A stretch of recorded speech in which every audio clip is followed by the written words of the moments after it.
Hi friends, welcome back to custom IAS. Custom IAS में आपका स्वागत है। और इस लेक्चर में हम जो हमारा थर्ड टॉपिक है centre state relation PT 365 polity vision IAS, उसको कवर करेंगे। इससे पहले के जो सारे टॉपिक हैं उनको मैं ऑलरेडी पार्ट 1 2 में कवर कर चुका हूँ, तो आप उनको यहाँ से देख सकते हैं। ठीक है, पार्ट 1 में ये सारे टॉपिक्स हैं, पार्ट 2 में ये वाले हैं। ठीक है, पार्ट 3 में function of parliament and state legislature local government है। अब जो हमारा पार्ट 4 है, इसमें हम जो टॉपिक की डिस्कशन करेंगे उसमें हमारा पहला टॉपिक है इंटर स्टेट रिवर डिस्प्यूट।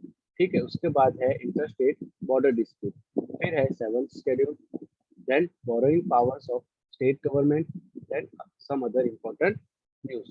तो चलिए फटाफट देखते हैं कि इस डॉक्यूमेंट में और 365 में हमें क्या इंफॉर्मेशन दिया है। ठीक है, तो सबसे पहला न्यूज आप देख सकते हैं। सबसे पहला हमारा जो न्यूज है वो इंटर स्टेट रिवर डिस्प्यूट से रिलेटेड है, तो इसको हम देख लेते हैं कि इसके अंदर क्या है। क्यों न्यूज में था, रिसेंटली मिनिस्ट्री ऑफ जल शक्ति has notified jurisdiction of Godavari River Management Board and Krishna River Management Board under the Andhra Pradesh Reorganization Act 2014। ठीक है, तो ये एक फैक्चुअल डेटा है, इसको आप याद कर सकते हैं कि किसके अंडर में बनाया गया है।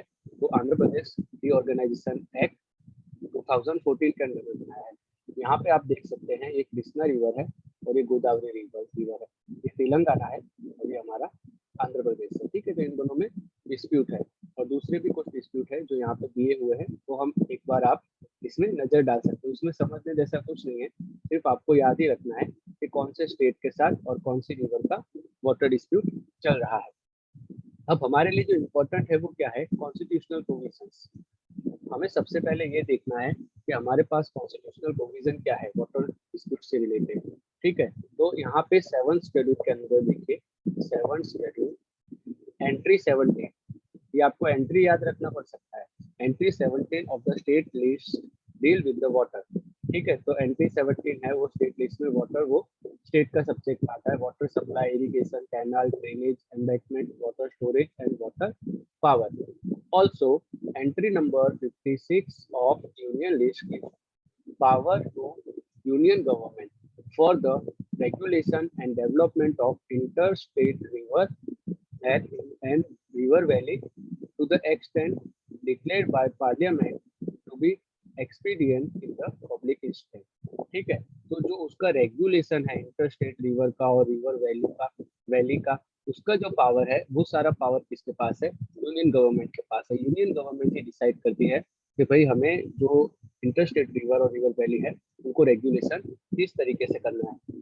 तो आपको यही देखना है कि 7th शेड्यूल में entry number 17 and entry number 56, इसको आप चाहे तो साइड में ऐसे नोट भी कर सकते हैं, that entry number 17 for state and entry number 56 for union. ठीक है, तो इस तरीके से आपको एक बार वो रिमाइंड हो जाएगा। उसके बाद देखिए यहाँ पे दूसरा जो आर्टिकल है हमारा, आर्टिकल नंबर 262। ठीक है, इसको आप नोट डाउन कर लीजिए कि article number 262 related to, it provides for the adjudication of disputes or complaints related to the waters of inter rivers और river valleys। ठीक है, तो आर्टिकल 265 हमें क्या करता है, जो एडजुडिकेशन ऑफ डिस्प्यूट और complaint related to water of interstate rivers और रिवर वैलीज। ठीक है, उसका जो भी मतलब कंप्लेंट आएगा उसको एडजुडिकेट करने के लिए हमको ये प्रोविजन प्रोवाइड करता है। Parliament by law provides that neither the supreme court, ये बहुत इंपॉर्टेंट है, आईएमपी टिक रहा हूँ यहाँ पे, आप इसको नोट कर लीजिए कि पार्लियामेंट प्रोवाइड करता है। ठीक है, बाय लॉ, ये कहीं कॉन्स्टिट्यूशन में नहीं दिया गया है। ठीक है, आपको वो बोल देंगे कॉन्स्टिट्यूशन प्रोवाइड दैट, नहीं, parliament by law provide that neither supreme court nor any other court.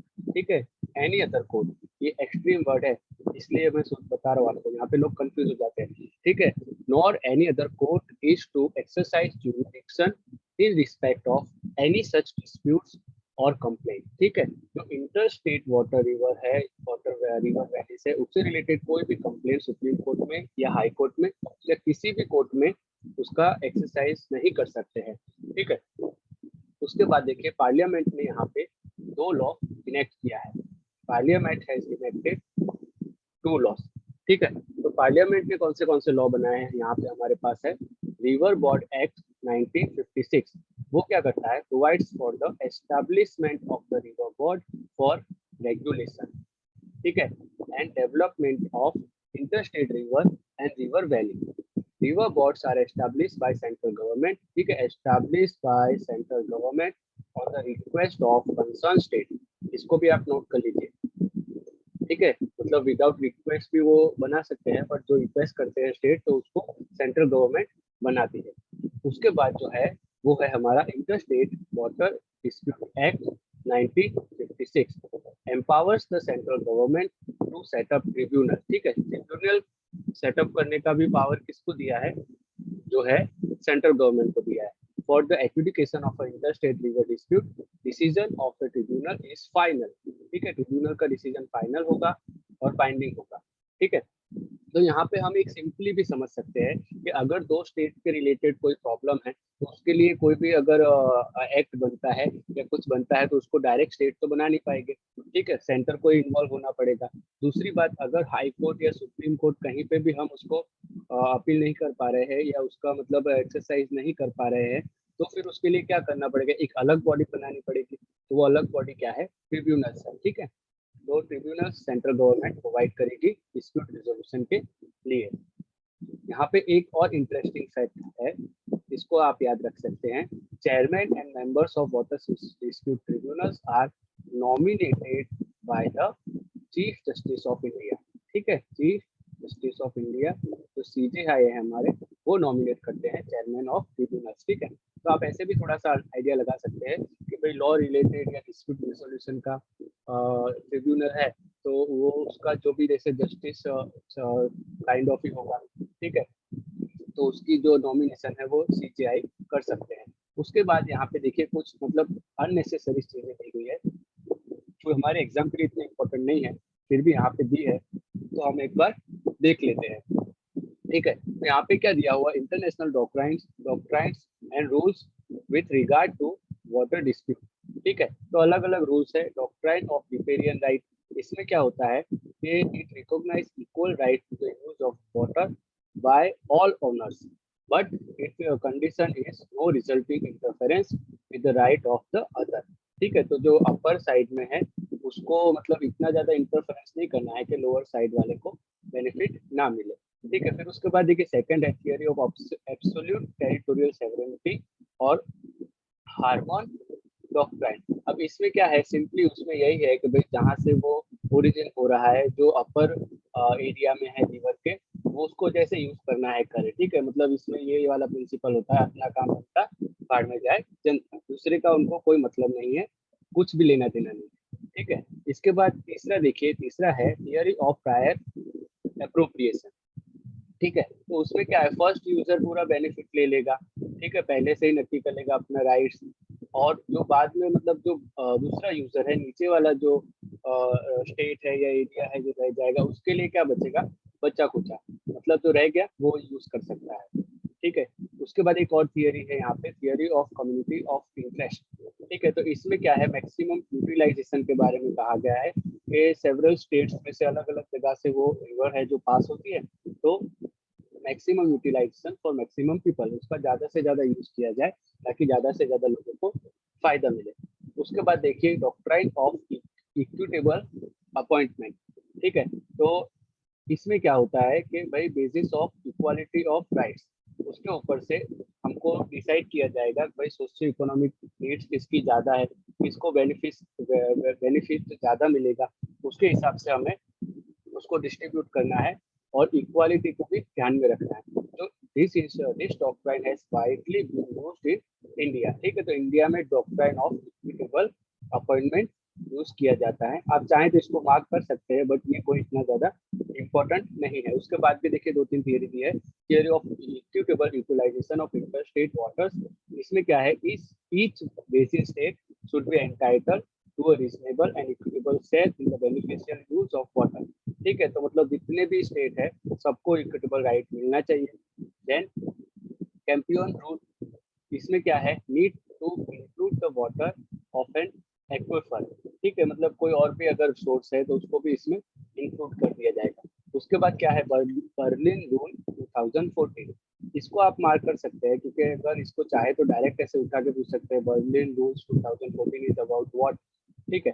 Then it is adopted by international law association, और ये क्या प्रोवाइड करते हैं, that basin state should manage their water of an international drainage basin having due regard for the obligation not to cause significant harm to the other basin area, ठीक है। तो जो upper area में है वो लोगों को उसका इस तरीके से यूटिलाइजेशन करना है कि दूसरी जो लोअर एरिया वाले लोग हैं या स्टेट हैं उनको ज्यादा हार्म ना हो और उनकी भी वाटर नीड पूरी हो जाए, ठीक है। उसके अलावा देखिए, recently inter state river water dispute amendment bill 2019 passed by the Lok Sabha that seek to replace the dispute settlement mechanism under the act by setting up a dispute resolution committee and single permanent tribunal for dispute settlement, ठीक है। मतलब single पूरे India के लिए और जो भी inter state water dispute है सबको सॉल्व करने के लिए एक सिंगल उन्होंने ट्रिब्यूनल बनाने की रिक्वेस्ट की है, ठीक है। तो ये हमारा हो गया।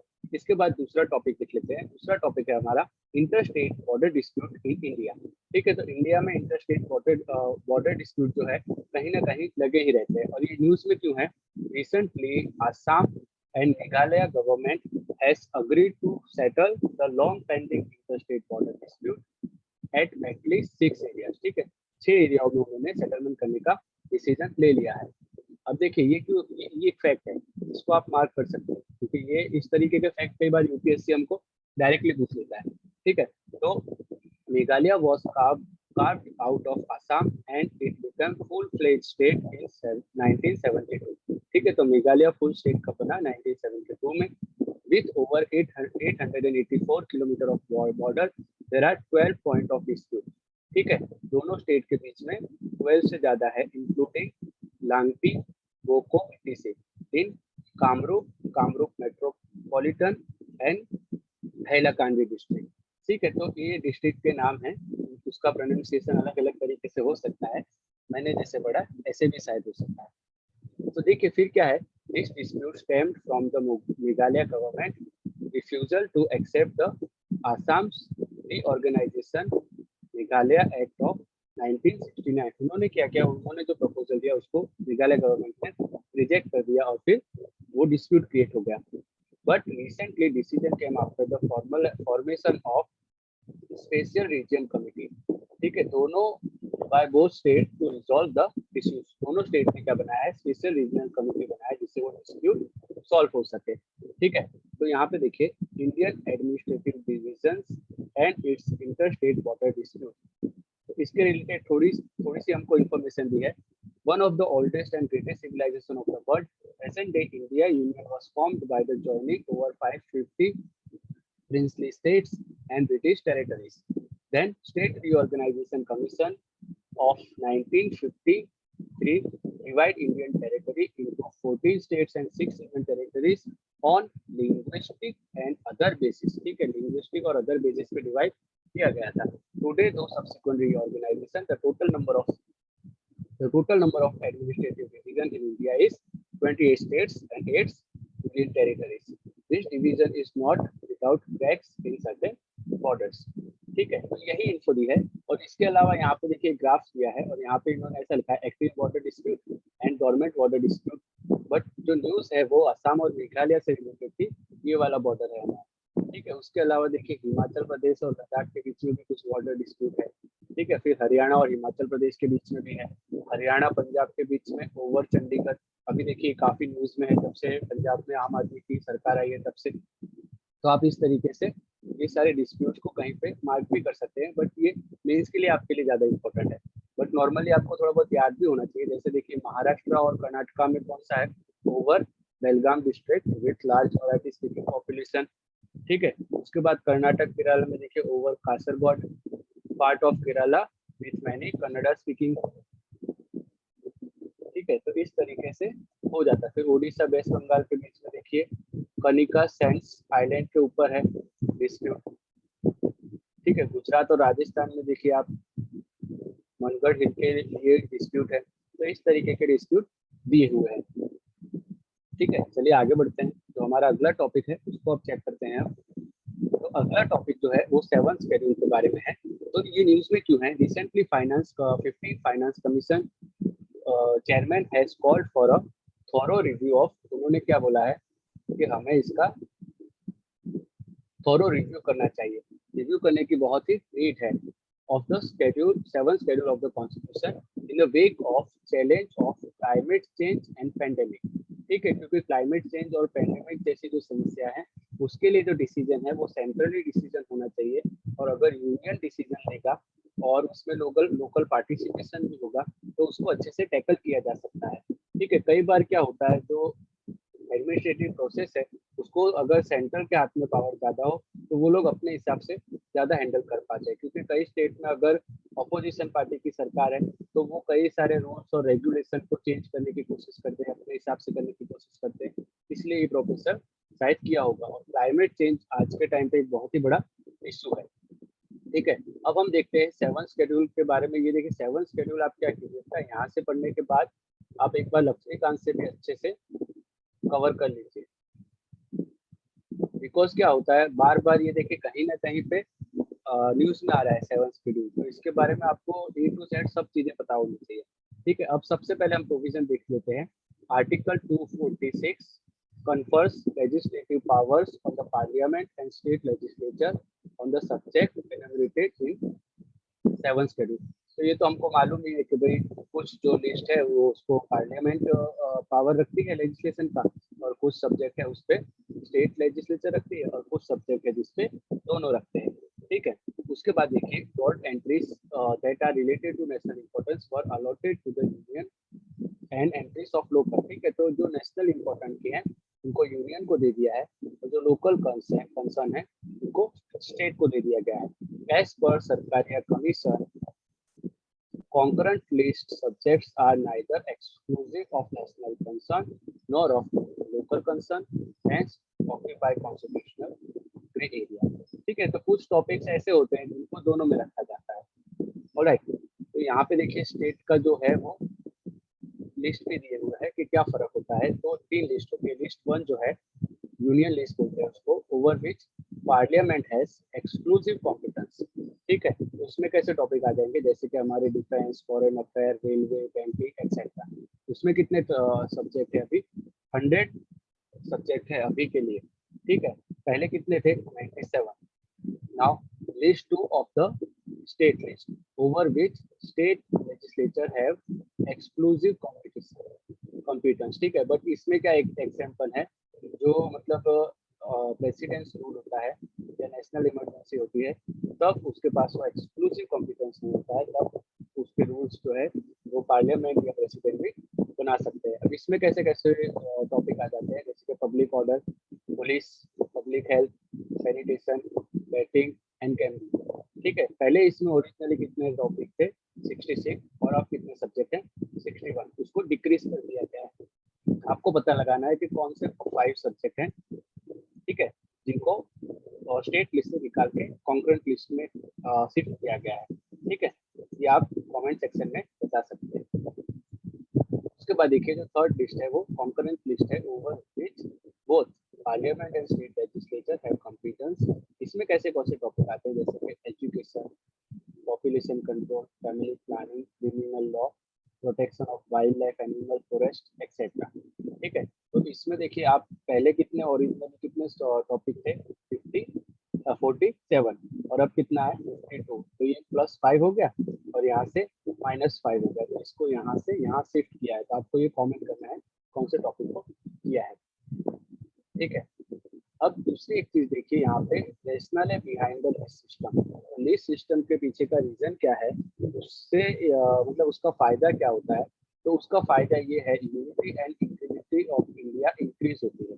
ठीक है, इससे स्टेट के जो टॉपिक्स है उसके ऊपर स्टेट काम कर पाता है, और जो नेशनल इंपॉर्टेंस के टॉपिक है उसके ऊपर सेंटर काम कर पाता है। ठीक है, उसके बाद देखिए कोऑपरेटिव फेडरलिज्म डेवलप होता है, आपस में मिलजुल के काम किया जाता है कि भाई ये वाले काम है हम कर लेंगे, बाकी जो इम्पोर्टेंट काम है आप कर लो, कुछ काम हम साथ में मिल के भी कर लेंगे।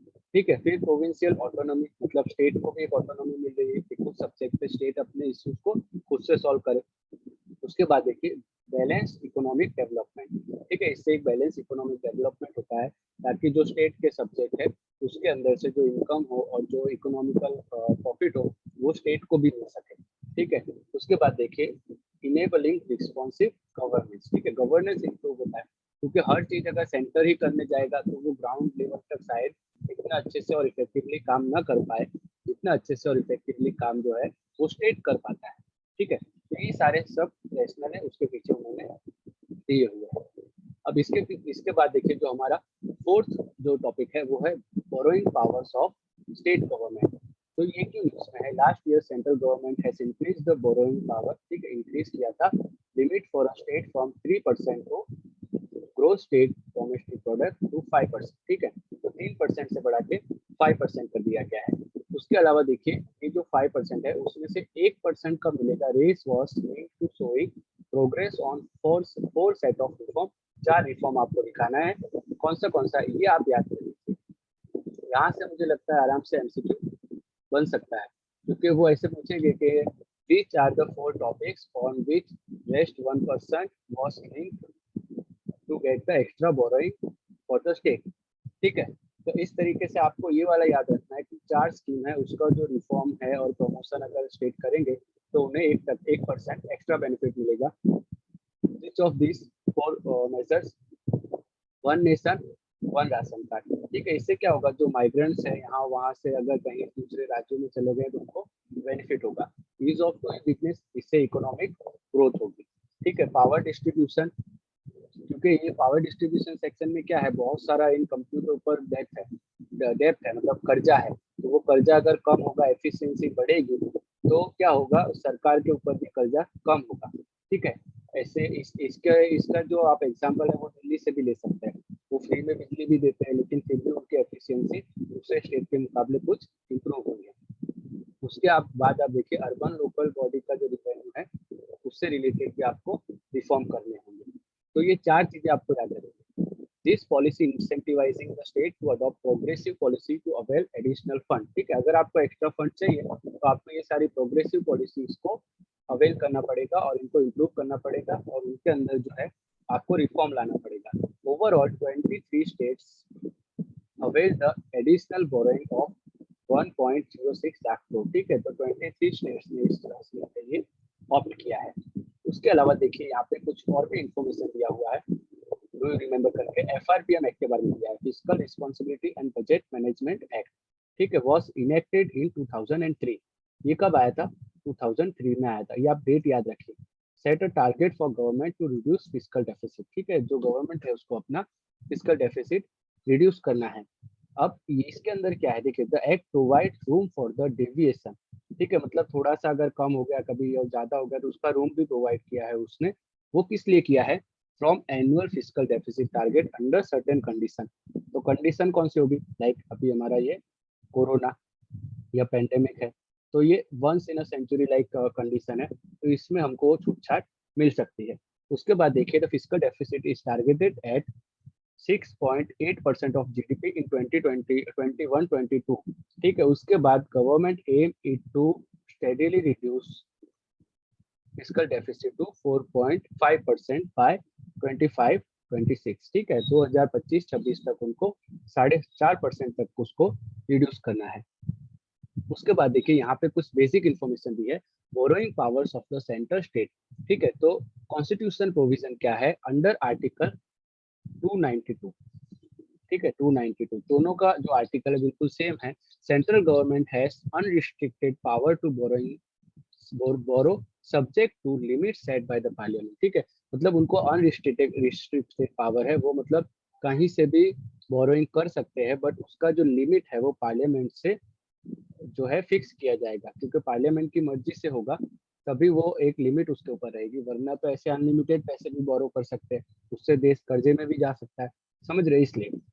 उसके बाद जो स्टेट है उनके पास पावर है limited, limited power bye act of state legislature, ठीक है, लिमिटेड पावर है। अब रिस्ट्रिक्शन क्या है, टेरिटोरियल रिस्ट्रिक्शन, ठीक है, तो जो सेंटर है उसके लिए किसी भी तरह की टेरिटोरियल रिस्ट्रिक्शन नहीं है, ठीक है। They can borrow domestically and from abroad as well. जो स्टेट है उनके लिए टेरिटोरियल रिस्ट्रिक्शन है, वो क्या है, states can only raise money और लोन डोमेस्टिकली, ठीक है, वो अब्रोड नहीं जा सकते, अब्रोड से स्टेट बोरो नहीं कर सकते। उसके अलावा अदर रिस्ट्रिक्शन क्या है, इनको कोई रिस्ट्रिक्शन नहीं है।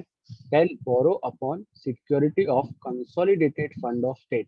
ठीक है, जो कंसोलिडेटेड फंड है, कंसोलिडेटेड फंड ऑफ स्टेट है, उसके अंदर जो मनी पड़ा है उसको गारंटी के तौर पे रख के भी बोरो कर सकते हैं। ठीक है, apart from this article number 293, a state can't raise money. ठीक है, ये आपको नोट कर लेना है।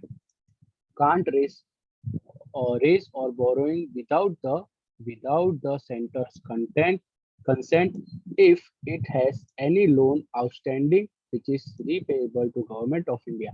ठीक है, सपोज ये कोई स्टेट है एक्स, अगर इसके ऊपर सेंटर से कुछ लोन लिया हुआ है, अगर उसको वो लोन वापस देना बाकी है तो वो सेंटर का कंसेंट लिए बिना बोरोइंग नहीं कर सकते हैं। ठीक है, और सपोज कोई स्टेट है एक्स, अगर उसके ऊपर सेंटर का किसी भी तरह का कोई लोन नहीं है तो वो विदाउट कंसेंट के बोरोइंग डोमेस्टिक मार्केट में से कर सकते हैं। बट यहाँ पे एक फैक्ट है, all the states of country are under debt of centre. ठीक है, तो जितने भी स्टेट है सबके ऊपर आउटस्टैंडिंग लोन है जो उनको सेंटर को वापस करना है। इसी वजह से वो उनके कंसेंट के बिना डोमेस्टिकली जो है मनी को इंक्रीज नहीं कर पा रहे हैं। ठीक है, तो ये 4 मेन टॉपिक्स है। उसके बाद जो हमारे टॉपिक हैं वो मतलब छोटे छोटे न्यूज दिए हुए हैं। इसके अंदर पहला जो टॉपिक है, फर्स्ट वन, वो है special category state status. Special assistant measure same extended to Andhra Pradesh in lieu of special category state. ठीक है, तो स्पेशल कैटेगरी स्टेट्स के बजाय उसको क्या दर्जा दिया गया है, स्पेशल असिस्टेंट मेजर्स। ठीक है, ये नई स्कीम उन्होंने अप्लाई की है। Same will be provided by way of repayment of loan and interest for externally credit project signed and disbursed during 2015-16 and 2019-21। ठीक है, तो ये 5 साल का जो टाइम है, 4 साल का जो टाइम है, उसके बीच में जो भी प्रोजेक्ट हुए हैं उसको रीपेमेंट करने के लिए लोन उन लोगों ने ये वाला स्कीम अलाउ किया है। Then what is special category states? First introduced in 1969, is a classification given by center to assist in the development of those states that face geographical or socio-economical disadvantage like hilly terrains, strategic international borders, economic and infrastructural backwardness, and non-viable state finance। ठीक है, तो इस तरीके के जो भी मतलब projects रहते हैं उनको जो है सेंटर हेल्प करता है। देन 14th फाइनेंस कमीशन, आपको ये याद रखना है, फैक्ट है ये। 14th finance commission restricted special category states only to north eastern and 3 hilly states. ठीक है, बाकी सबको हटा के और सिर्फ नॉर्थ ईस्ट और हिली स्टेट्स जो है सिर्फ उन तक ही उन्होंने उसको सीमित रखा था। अब ये स्कीम के अंदर क्या फायदा होता है, इस स्कीम के अंदर सेंट्रल गवर्नमेंट जो है जो कोई भी स्टेट एक्सपेंडिचर होता है on all centrally sponsored scheme, उसका जो है 90% बियर करती है। उसके अलावा जो रेस्ट 10% है वो उसको लोन दिया जाता है, वो भी 0% रेट ऑफ इंटरेस्ट के ऊपर। तो इससे क्या होता है, जो हिली स्टेट्स और वगैरह होते हैं उनका फास्ट डेवलपमेंट होता है और उनकी तरक्की जल्दी होती है। इसके अलावा देखिए एक और चीज है, unspent money does not lapse and it carry forward. State which special category states are exempted from, उनको एक्सेम्प्ट किया जाता है कस्टम ड्यूटी से, कॉर्पोरेट टैक्स से और इनकम टैक्स से and other taxes to attract investment. ठीक है, ऐसा सब इसलिए किया जाता है ताकि बिग इन्वेस्टमेंट जो है वो इन स्मॉल स्टेट्स में आए और उनके अंदर डेवलपमेंट ज्यादा हो सके। उसके बाद जो अगला टॉपिक है हमारा वो है इनर लाइन परमिट। ठीक है, तो इनर लाइन परमिट जो न्यूज में है अभी इसलिए है, Ladakh administration has scrapped the inner line permit system for all Indian nationals to visit the protected areas of Union territory to boost rural tourism under India's sovereignty। ठीक है, तो इससे क्या होगा, जो मतलब लद्दाख में अभी तक आईएलपी सिस्टम था, तो इंडियंस भी जो होते हैं उनको विजिट करने के लिए एक पास लेना पड़ता था, तो उन्होंने अब उसको कैंसिल कर दिया है। उनका मकसद क्या है कि भाई लद्दाख अभी काफी डेवलप हो रहा है और वहाँ पे काफी लोग घूमने के लिए आते हैं, तो उससे उनका रूरल टूरिज्म जो है वो बूस्ट होगा, जो हमारे इंडियंस हैं वो भी ज्यादा जाएंगे। ठीक है। अब उसके लिए देखिए, foreigners intending to visit this protected areas still need permit. ठीक है। फॉरेनर को अभी भी लेना पड़ेगा, प्रोटेक्टेड एरिया परमिट बोलते हैं उसको, whose validity has now been extended from 7 days to 15 days। उसकी भी उन्होंने जो वैलिडिटी है उसको एक्सटेंड कर दिया है। Now here also given some information about the inner line permit. Inner line permit is a official document issued by the state government. ठीक है, ये देखिए, issued by the state government that allows Indian citizens to travel the state under ILP for a limited period of time। ये printing mistake है, ILP। ठीक है। फिर देखिए, the system is in force today in 4 state. 4 राज्यों में है। कहाँ कहाँ पे है? अरुणाचल प्रदेश, नागालैंड, मणिपुर और मिजोरम। आप ऐसे भी देख सकते हो, जो बिल्कुल बाउंड्री वाले स्टेट है वहां पे है अरुणाचल प्रदेश, नागालैंड और फिर उसके बाद है मणिपुर और मिजोरम। आप इसको ऐसे भी याद रख सकते हैं, अमन एम। ठीक है, M for Arunachal Pradesh, Manipur, Nagaland and Mizoram. ठीक है, मेघालय यहाँ पे नहीं आएगा। फिर इसको यूज क्यों किया जाता है? It use in India to protect the indigenous communities in north east and for the government to regulate monitor movement to certain areas near the international border of India. ठीक है, देखिए आप यहाँ पे, ये सारे जो स्टेट हैं वो इंटरनेशनल बॉर्डर है, तो उसको रेगुलेट करने के लिए और जो उस पे है चेक रखने के लिए इसको बनाया गया है। उसके अलावा कंसेप्ट आया कहाँ से है? It comes from the west eastern frontier regulation act 1873, where British framed regulation restricting the entry and regulating the stay of outsiders in designated areas. This was to protect Crown's own commercial interest by preventing British subject Indians from trading within this region। ठीक है, तो ये हो गया हमारा inner right permit. अब इसके बाद जो टॉपिक है वो है फॉर्मेशन ऑफ न्यू डिस्ट्रिक्ट। तो हमको ये देखना है न्यू डिस्ट्रिक्ट फॉर्मेट करने का पावर किसके हाथ में है और इसका कॉन्स्टिट्यूशनल प्रोविजन क्या है। यही दो चीजें हमारे लिए सबसे ज्यादा इंपॉर्टेंट होगी। तो देखिए, recently Punjab government created Malerkotla. इसको आप जनरल नॉलेज के तरीके से भी याद रख सकते हैं, Malhar Kotla, as the 23rd district of the state। Power to create new district or alter or abolish existing district rests with the government of state government। ठीक है, तो नया डिस्ट्रिक्ट जो बनाएंगे उसको अल्टर करने की, अबॉलिश करने की जो भी पावर है वो किसके पास है? स्टेट गवर्नमेंट के पास है। Done either through executive order और थ्रू स्टेट असेंबली। ठीक है। However, when a state want to change the name of a district, railway station, it requires no objection certificate। ठीक है, नो ऑब्जेक्शन सर्टिफिकेट लेना पड़ेगा। कहाँ से लेना पड़ेगा? From a number of other ministries and agencies such as ministry of earth science, intelligence bureau, department of post. ठीक है, सिंपल है, क्योंकि डिपार्टमेंट ऑफ पोस्ट इसलिए लेना पड़ेगा क्योंकि उसको पोस्टल कोड अलॉट किया जाएगा, वहाँ पे पोस्ट कैसे आएगी। मिनिस्ट्री ऑफ अर्थ साइंस इसलिए जरूरी है, उसका लोकेशन डाला जाएगा। ठीक है, तो ये सब उसको नो ऑब्जेक्शन सर्टिफिकेट लेना बहुत ही जरूरी है। अब यहाँ पे एक रिमेम्बरिंग फैक्ट दिया है जो हमारे लक्ष्मीकांत में भी दिया होता है, फॉर्मेशन ऑफ न्यू स्टेट। उसका पावर किसके पास है? Indian constitution empower union government to create new state out of existing और merger one state with another. This process is called reorganisation of the state.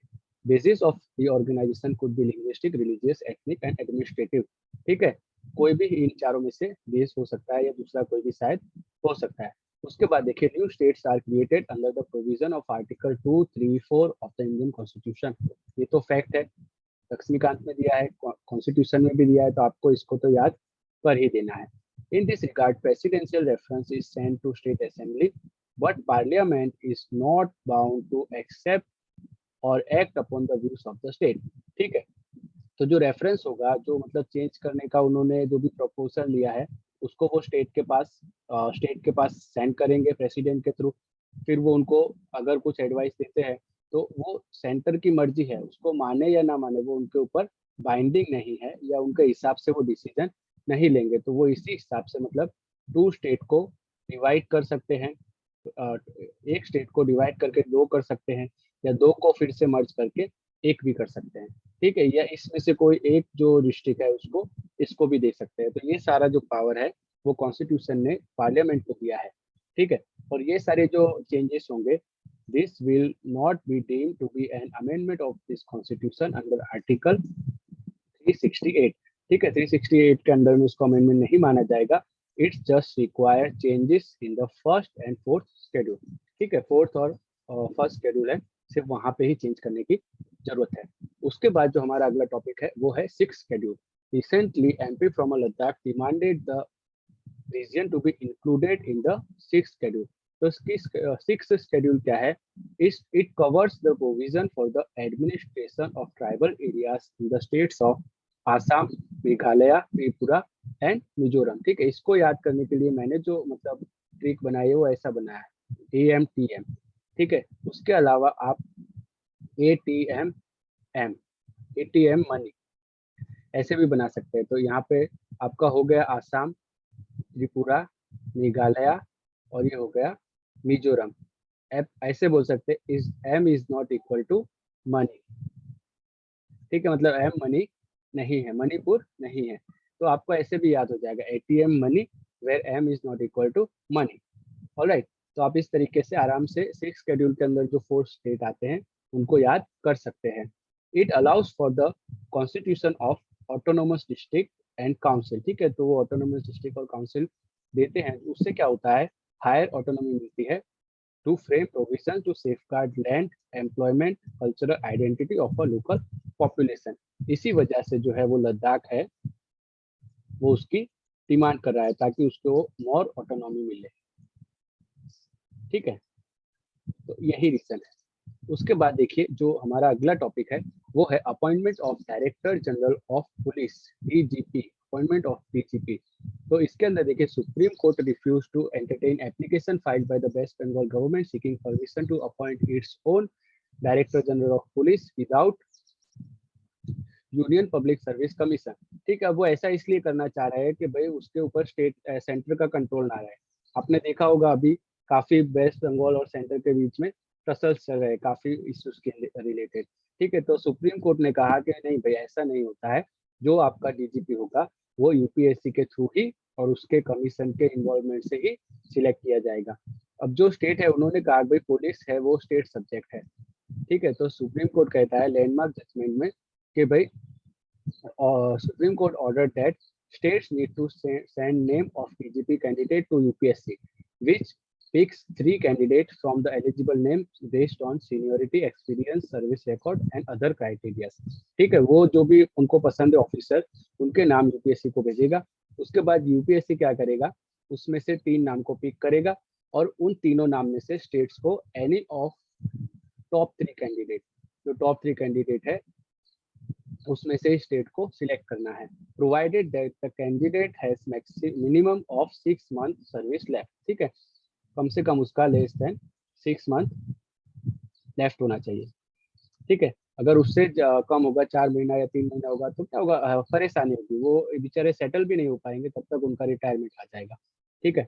तो इस तरीके से जो Prakash Singh versus others versus Prakash Singh and others versus union of India का जो case था, उस केस में कोर्ट ने जो है 7 डायरेक्टिव दिए हैं, जिससे क्या होगा, लेक ऑफ अकाउंटेबिलिटी, वीकनेस जो है, पुअर परफॉर्मेंस है, पब्लिक एडमिनिस्ट्रेशन में जो डिससेटिस्फेक्शन है, उन सबको इम्प्रूव करने के लिए या रिफॉर्म करने के लिए उन्होंने क्या सजेशन दिए हैं, 7, उन्होंने ये 7 सजेशन दिए हैं कि 7 directives of supreme court, alright, 7 directive of supreme court. तो 7 डायरेक्टिव क्या क्या है? पहला है constitute a state security commission, ठीक है। सबसे पहले स्टेट में एक सिक्योरिटी कमीशन बनाया जाए। उसके बाद जो DGP है उसका जो टेन्योर है वो 2 साल के लिए, 2 ईयर के लिए फिक्स किया जाए। फिर जो SPs होते हैं, सुप्रिटेंडेंट ऑफ पुलिस या SHOs होते हैं, उनका भी टर्म 2 ईयर के लिए फिक्स किया जाए। उसके अलावा separate investigation and law and order function किया जाए, ठीक है। इन्वेस्टिगेशन के लिए अलग और लॉ एंड ऑर्डर के लिए अलग डिपार्टमेंट बनाना चाहिए। उसके बाद जो है state set up a police establishment के लिए एक बोर्ड बनाया जाए। उसके अलावा देखिए setup police complaint authority at state and district level. ठीक है, अभी अगर पुलिस वाला हमको कुछ परेशान करता है या हमें उनसे कुछ परेशानी होती है तो हमको पुलिस की कंप्लेंट पुलिस स्टेशन में ही करना पड़ती है। ठीक है, तो इसके लिए क्या है, एक अलग सेपरेट कंप्लेंट अथॉरिटी बनानी चाहिए, जिससे अगर पुलिस की हमें कंप्लेंट करनी है तो हम उनके पास जा सके। उसके बाद है setup national security commission at central level. ठीक है, तो ये सारे रिफॉर्म उन्होंने सजेस्ट किए हैं। उसके बाद देखिए जो डिजास्टर मैनेजमेंट एक्ट 2005 है उसका सेक्शन नंबर 51 वो न्यूज में है।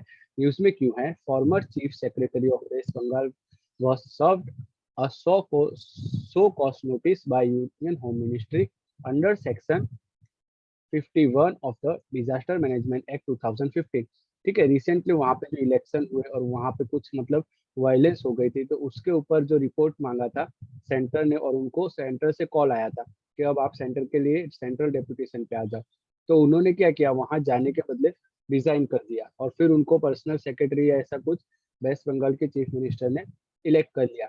तो इसके ये सेक्शन क्यों न्यूज में है, सेक्शन 51 में, कि अगर कोई भी अधिकारी जो है if refusal to comply with any direction, मतलब अगर कंप्लाई करने से मना करेगा direction of the given by on behalf of central government या स्टेट गवर्नमेंट और नेशनल एग्जीक्यूटिव कमिटी या state executive committee under disaster management act, उसके अंडर में अगर दिया है, और कोई अगर डिस्ट्रिक्ट अथॉरिटी भी है और उसको फॉलो नहीं किया है या कंप्लाई नहीं किया है, तो उसके ऊपर एक्शन लिया जा सकता है और उसको 2 साल तक की पनिशमेंट भी दी जा सकती है। ठीक है, उसके बाद जो हमारा लास्ट टॉपिक है आज के लेक्चर का वो है डिस्ट्रिक्ट लेवल इलेक्शन कमिटीज। ठीक है, district level committees will be set up by ministry of power. ये एक फैक्ट है, इसको आपको याद रखना है। मिनिस्ट्री ऑफ पावर इसको सेटअप करेगा, that will oversee all power related scheme. तो पावर रिलेटेड से जितनी भी स्कीम है यूनियन गवर्नमेंट की, उन सबको डिस्ट्रिक्ट लेवल कमिटी देखेगी। ठीक है, इसको क्या किया जाएगा, committee will compromise members of parliament. ठीक है, एमपी एंड डिस्ट्रिक्ट ऐसे चेयरपर्सन, जो एमपी होंगे वो चेयरपर्सन होंगे, और अगर दूसरे कोई भी एमपी है तो वो को चेयरपर्सन होंगे, और डिस्ट्रिक्ट कलेक्टर जो है वो उसके सेक्रेटरी होंगे। और all states and UTs have to notify and ensure establishment of district electricity committee under intimation of Ministry of Power. अब इससे क्या होगा, this is being done in order to ensure involvement and oversight of the people in the process of power sector reform and their implementation in the country. ठीक है, अब government initiative in power sector में कौन सी scheme है इसके under में आ जाएगी, दीनदयाल उपाध्याय ग्राम ज्योति योजना, इंटीग्रेटेड पावर डेवलपमेंट स्कीम, प्रधानमंत्री सहज बिजली हर घर योजना, जिसको हम सौभाग्य बोलते हैं। तो ये सारी उसके अंदर में आ जाएगी। Recently cabinet approve 3.3 trillion revamp distribution sector scheme, और reform based and result link scheme. ठीक है, ये स्कीम भी लॉन्च की है। इसका एम क्या है, to improve the operational efficiency and financial sustainability of all DISCOM power departments excluding private sector। ठीक है, प्राइवेट सेक्टर तो पहले ही वो प्रॉफिट में है, या प्राइवेट सेक्टर का मतलब गवर्नमेंट को इतना कुछ चिंता या परेशानी नहीं है, उनके पास अपने पैसे होते हैं। तो ये जो मतलब गवर्नमेंट डिस्कॉम्स हैं उनको इन्होंने रिजल्ट लिंक फाइनेंस असिस्टेंट देने का डिसीजन लिया है।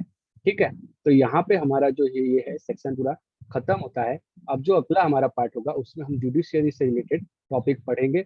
और अगर आपको ये लेक्चर अच्छा लगा हो तो आप इसको हमारे चैनल को और लेक्चर को लाइक कीजिए और चैनल को सब्सक्राइब कर दीजिए फटाफट। ठीक है, उससे क्या होता है, हमको काफ़ी मोटिवेशन मिलता है। अब आगे के जो लेक्चर्स है वो भी मैं इसी तरह आपके लिए कंप्लीट कर दूंगा और जल्दी से जल्दी अपलोड करने की कोशिश करूंगा। ठीक है, मिलते हैं अगले लेक्चर में, तब तक के लिए जय हिंद।